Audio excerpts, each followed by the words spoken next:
When I start shooting, all y'all gonna clear out. Let's cap off some of the things that happened previously, that being the Invincible versus open beta. They released official numbers for it, and you can see it was over 2 million matches played. The most games played by a single player was 368, with the most popular characters being Mark, Omni-Man, and Alan the Alien. I know a lot of people enjoyed this beta. A lot of people are still looking forward to the game, but I know that this game is facing problems. Most notable is Punk the God, who says Invincible Versus is by far the worst fighting game to ever come out, and it's not even close. I don't really know exactly what combat designer is, but that what it has to be, right? He's the one doing those exact decisions, bro. Rip. You should never criticize Tekken, bro. Weren't you the guys who were saying Tekken was trash and stuff? Bro, your credibility for fighting games have been completely ruined, bro. Don't ever criticize Tekken or Namco anything they do again, bro. You literally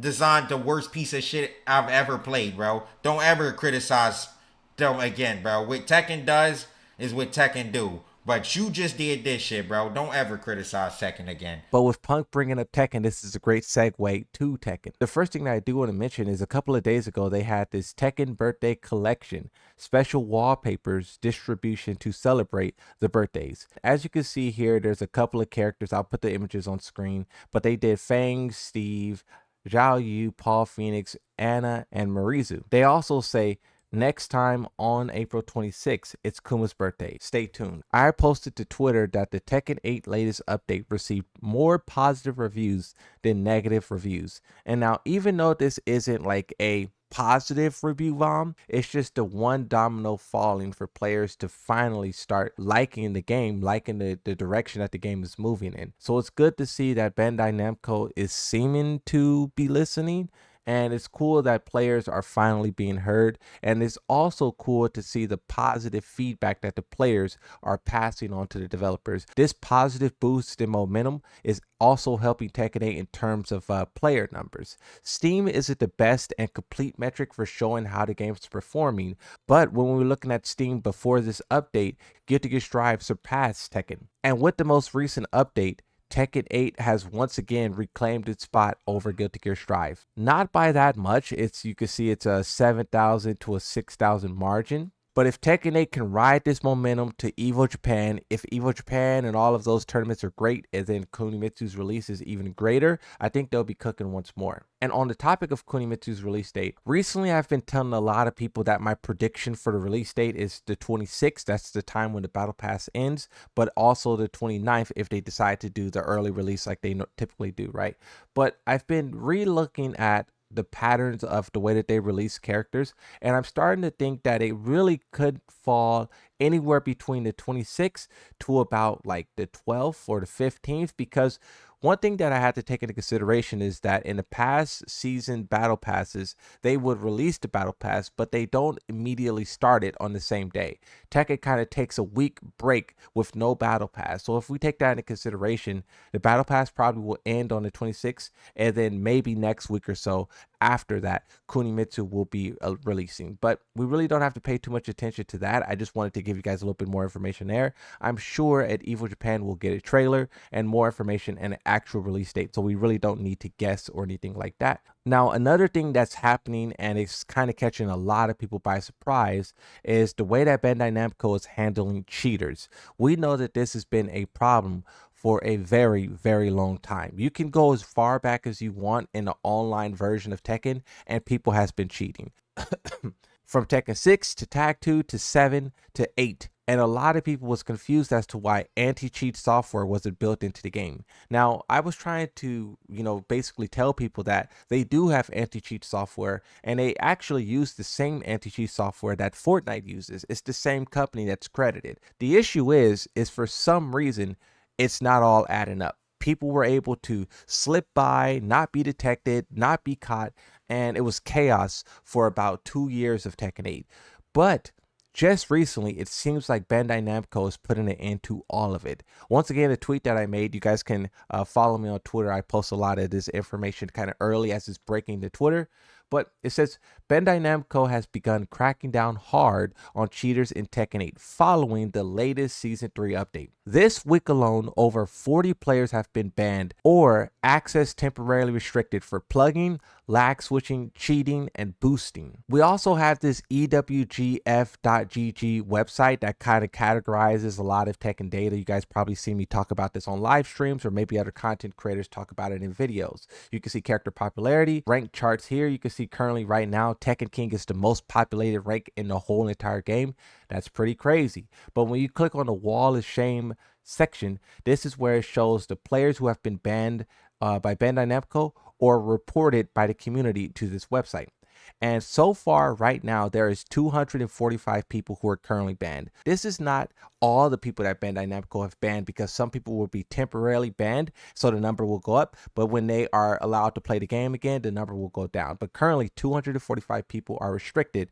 47 people have been reported. And this has been updated within the past 4 hours. Now, I went through and counted, and this week alone, they have banned over 40 people. They have never done that previously. And these numbers are being, updated rapidly. A part of me kind of feels like this is the Tekken Feedback Discord. We know a lot of people are posting good information in there. I made a video where I was looking at all the stuff that people were posting. Hopefully this behavior keeps up. I know there are people who are creating alt accounts and they're trying to skirt around the system. But as those guys play and people continue to report them, Bandai Namco should clamp down hard on them. But I did want to mention this because people have been very upset at Bandai Namco for not taking action against cheating, and there finally are. 40 people in 1 week is a lot. Bandai Namco truly seems to be listening. They're fixing the game and turn it balance, and they're addressing the problem with cheaters.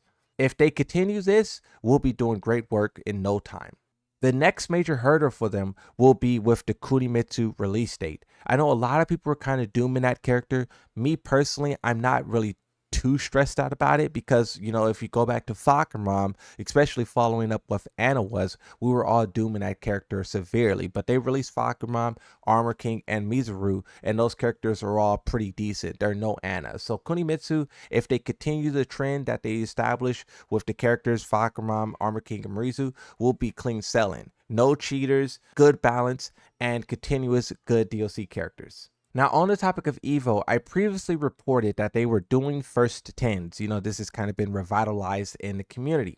And I was talking about how Street Fighter at the time was the only game to be featured or to be taking part in this. But since then, EVO has went on to announce 2 more beef sets.